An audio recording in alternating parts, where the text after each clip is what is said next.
Once I'd succeeded in at least grazing the archery bullseye, I began feeling a little more confident at Brigade Camp.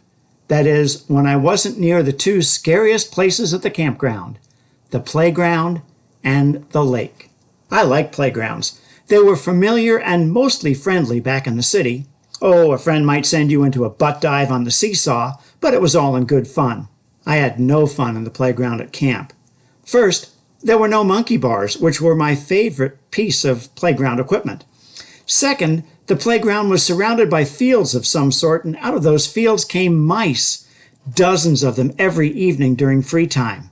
Free time wasn't really free. You had to be on the playground for half an hour after supper. Mice terrified me. It was the tails, I think. The thought of having my feet on the ground with a mouse nearby, ready to run up my pants leg, drove me to the presumed safety of the swings. Safety. Ha! The swings turned out to be the most dangerous place at camp. We all heard about the swings from kids who'd been at Brigade Camp before. They were taller than most swings, which was fine with me, anything to keep my feet from the mice. They were not, however, tall enough to keep the counselors from giving little kids a push strong enough to send them over the top. I'm sure you've heard of over the top, where the swing and passenger loop the crossbar. We'd heard about such things back in Canarsie, but even preteens dismissed those tales as urban legends. But this was rural, not urban, New York. And we were at a Christian camp where people only told true stories. Then there was the evidence for all first-time campers to see. At the end of one of the lines of swings, chains a knotted mass of steel, a solitary swing hung in the breeze far over our heads. The rumors were true. I loved swinging, and I had to be on the BC swings to keep away from the infernal rodents. But every day I survived camp brought me closer to the moment a counselor would sneak up behind me, grab my swing, and push me into a deadly loop. It happened on Thursday, the week almost completed. I'd come off a reasonably good day at camp. I hit the target more than once at archery. I'd avoided both swimming and drowning in the lake. I'd even made an impressive defensive play on the soccer field during team sports hour, earning at least a little respect from my bigger, stronger peers. I was feeling pretty good about myself as I began pumping my feet to swing higher. I never saw the counselor sneak up behind me. I only heard his snarling, sadistic voice. Need a push? The words "no thank you" stuck in my throat. It was too late to protest. He grasped my swing in his vice-like grip and pulled it back.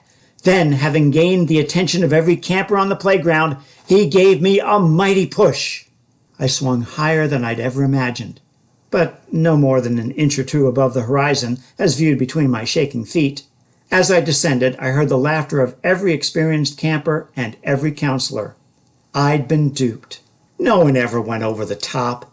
I laughed along with the others, wondering deep inside what other lies I'd been told at a Christian camp. By far the scariest part of Brigade Camp was the lake. I wasn't afraid of the water. I'd been raised around water. Uncle Freddie had a bungalow right on the bay shore in Oakdale, Long Island. I loved that place, although jellyfish and horseshoe crabs worried me. I spent a lot of time in boats as a child. Water didn't faze me. Swimming did. More accurately, the fear of everyone learning that I, an almost 11-year-old, could not swim, totally unnerved me. Every day at camp included a water activity.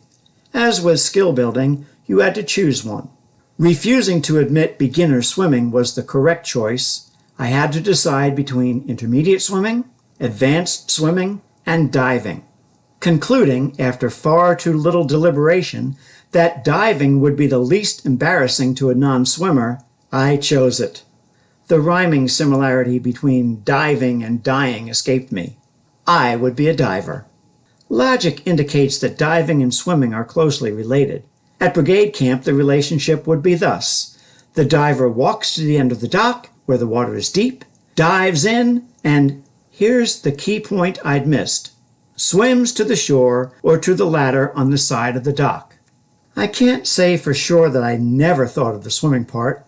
I just figured I was joining the group to learn how to get into the water. That's all I would be evaluated on in the eyes of the instructors. Getting out of the lake was my responsibility.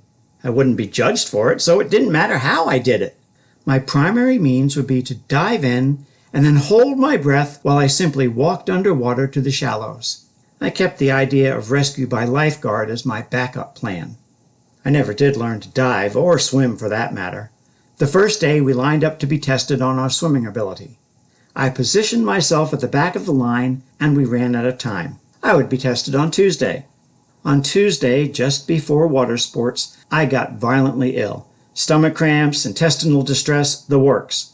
No swim test for me. I spent the afternoon at the infirmary and in my dorm. On Wednesday, I felt better and went to diving class, hoping they'd forgotten that I hadn't been swim tested. I learned the basic elements of going headfirst into a body of water, and then I joined a line of boys prepared to give it a try. As my turn to dive approached, one of the counselors called to me, "Philip, did you ever pass your swimming test?" I couldn't lie. "No," I said quietly. "Then maybe you'd better come over here and take the test." I told him I couldn't take the test because I couldn't swim. He asked how I expected to dive if I couldn't swim. I told him getting out of the water was my problem. I was only in class to learn ways of getting in. He spent the next 2 days trying to teach me to swim. He failed. Rail-thin kids don't float, which makes swimming very difficult. Eventually, I had to swim. The moment came when, as a young adult counselor at a Christian camp, I wanted to swim in the pool. I'd seen enough people swim to understand the basics. It was simply a matter of adding water. That day, I walked to the deep end, recalled my one and only diving lesson, dove in, and somehow made it to the ladder. It worked! Brigade camp was a terrifying experience, but it wasn't the only one in my young life as a solo traveler. Somehow, even the most benign of sleepaway trips had a way of scaring me, as you'll discover in the next episode of Tales of a Canarsie Boy.